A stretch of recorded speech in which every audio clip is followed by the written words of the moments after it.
quick video of our desktop agent app basics. This is going to entail logging into the app, making a predictive call, making a manual call, and going over the agent app features. Let us log in first by clicking on our agent app. Log in with your username and your password. Note both these fields are case sensitive. If an agent has multiple campaigns assigned to their skill, they will usually be given the option of choosing which campaign they log into. We will choose the Craigslist campaign for now. Here we have the option of using softphone or external when connecting. Softphone uses our built-in SIP software. External makes use of third-party apps like Xlite and Zoiper, or an IP phone. Once we log in, we need to wait to put ourselves on break till we have established a connection to our server. This is indicated by being placed into waiting for call status above. While we are connecting, let's look at our agent interface. We have our agent status bar on top, agent task menu to the left, and agent tool menu to the right. Now that we've reached our waiting status, we can place ourselves on break. You can display agent gamification during break status to your agents so they can quickly compare themselves to the rest of the contact center, as you see here. On the agent status bar above, you can see the call state that you're currently in, along with a couple other options.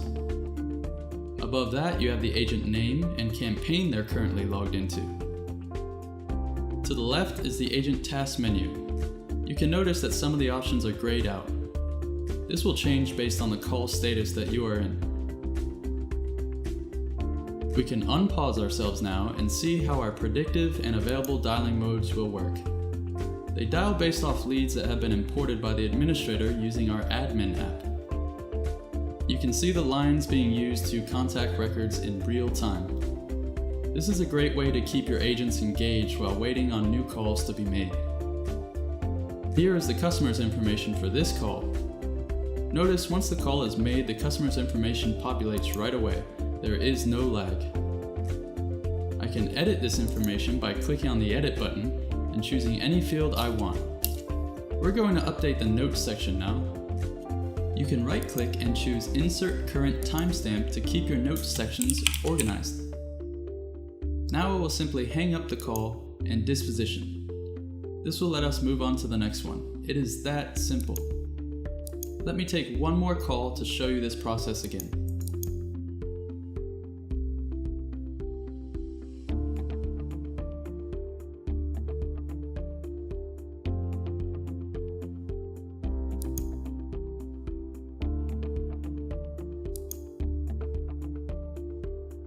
So now we will put ourselves on pause so that I can show you other features of the agent app. Let us jump to our Change Campaign button. Here we give agents the ability to quickly change from one campaign to the next without having to have them re-log in. This is going to be controlled by agent skills on which campaigns they have been granted access to.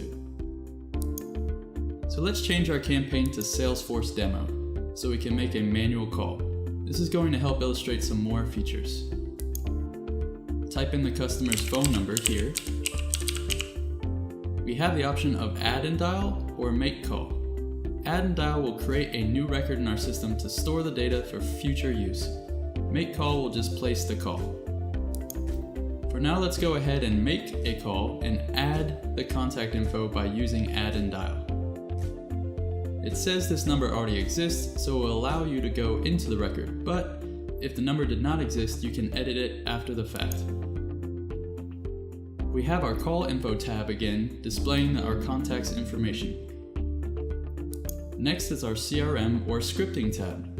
This is where you can have your different CRMs or scripts displayed. Please reference our campaign scripting video where I show you from the admin side where you can set up multiple tabs and include CRM integrations, scripts, or web links such as external URLs. I will have a separate video on scripts and the power of using our scripting module, so please stay tuned for that video. In this script tab example, we are using a form that updates the information into Salesforce CRM software. This is a web-to-lead form that was created by the admin. Let me go ahead and update some of this information now. Once we select Send to Salesforce button, we will be directed to Salesforce itself, and we can see the contact information has been successfully updated. From here, you can send an email or perform other CRM-related tasks in regards to this contact. If you did not want to add or update a customer record, you could always hit the Salesforce button in our Agent Tool menu to the right to open up Salesforce right away and view this customer. Also, notice on the bottom you can view the lead history of our contact.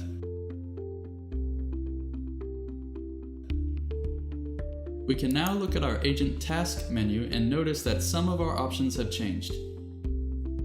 We have the ability of setting a callback. You can set an agent-specific callback or a regular callback. The system defaults to the agent themselves, but you can choose other agents as well. You can choose the date and the time and pick a customer's time zone to adhere by. You can also leave comments for this callback to view before placing the call. Regular callbacks are made by the system and have no agent preference. You can assign the date and 3 time choices: morning, afternoon, or evening. You can disposition the call here by clicking Dispositions and either choosing one from the drop-down, or if we set up a Quick Disposition button, we can use this instead. Note, choosing any disposition will end the call. All of our dispositions are fully customized by the admin or manager. Notice the customizable break codes. The dispositions can be displayed in the same way. We can conference the current call. You can choose from a set of stored conference numbers or type in a number. You also have the option of choosing private conference, which will place the current customer on hold while you contact the second party. Next option we have is transferring the call. You can transfer to a specific agent or agents with a specific skill set. You can also leave a comment for them to view before they accept the call. Note, all transfers have to be accepted by the receiving party or the call will not transfer. We have the hang up button that will end the call but place us in an after call work until we choose a disposition. You can see some of our options have changed in the agent menu. We can now choose our disposition for this call, and our menu changes again and places us into a pause state. Now let's cover a few more options in the Agent Task menu. We have the ability to view our callbacks. In callbacks, we can view in either a list view or a calendar view. In list view, we can view active callbacks, missed callbacks, or future callbacks. Here we have a test callback that I set up. If we click the plus button, you can see the customer record itself. Below I have the option of making a call or previewing the call. Making the call will work as a normal outbound call. Previewing the call will put us in a kind of pre-call work similar to a preview dial. I will illustrate this in a moment. We have the ability to reset the callback, which would allow us to change the time or the date for that callback. We can ignore the call or cancel our callback window altogether.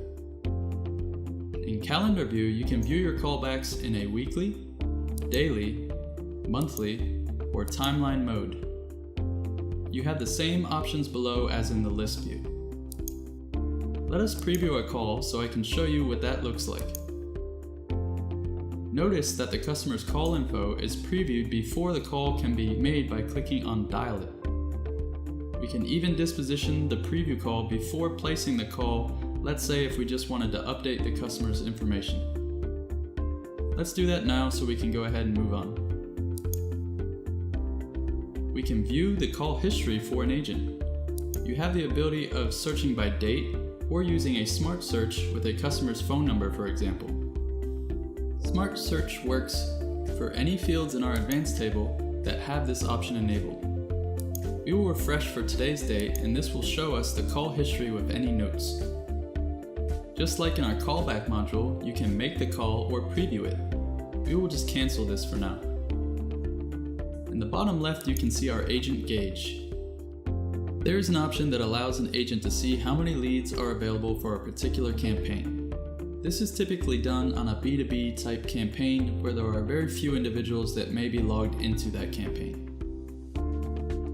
While the agent is on a call that lasts for more than 5 minutes, a gauge can be displayed that will typically show you how long you have been in your current state. This allows the rep to keep in mind how they're utilizing their talk times. Now let's look at the agent tool menu to the right. Let us use our built-in instant messenger.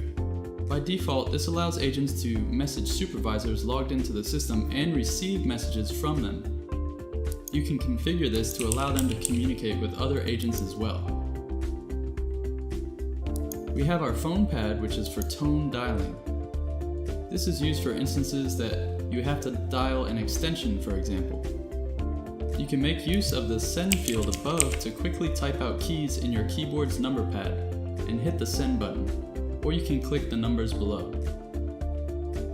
This is where you have the option of placing a customer on hold or removing them from hold. Below this is some recording tools. Note, our system automatically records the entirety of each call, but you can allow your agents to control the recording manually if you would like. Also, this does not affect the master recording. Smart Message is the module where you can choose your pre-recorded messages once you get an answering machine. Once you hear it, no need to wait for the beep. The Chase dialer system will automatically leave the message for you and let you proceed to the next call. Live Message is where you want to play a recording to the customer, such as a verification of a sale. You would simply select that recording and hit the play button so the customer can hear it. Other examples include, for collections, when playing a mini memorand, or in avatar mode, when your pre-qualifying reps with heavy accents can play a series of voice prompts in order to navigate the call to be transferred to a qualified rep. Next up is our recordings module. This is where your agents have access to all previous recordings for that agent, or hear voicemails that have been left for them. There are some quick search options at the top which they can sort by campaign, call status, and call date or date range. You can change the date out for a specific phone number as well. So let us run a default search for today's date. This will pull up all the recordings and your personal voicemails for our criteria. You can hear each individual recording conversation by simply clicking on it with your right mouse button and selecting play. You will then hear the conversation in that recording right in your headset or speaker device.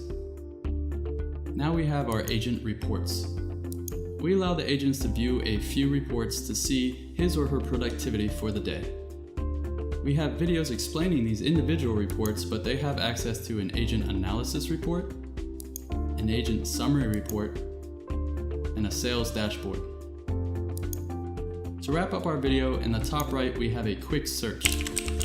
We could type in our customer's phone number, for example, and it would pull up all customer records you have for that number with options of making the call or previewing it. Now that concludes our Agent App Basics video.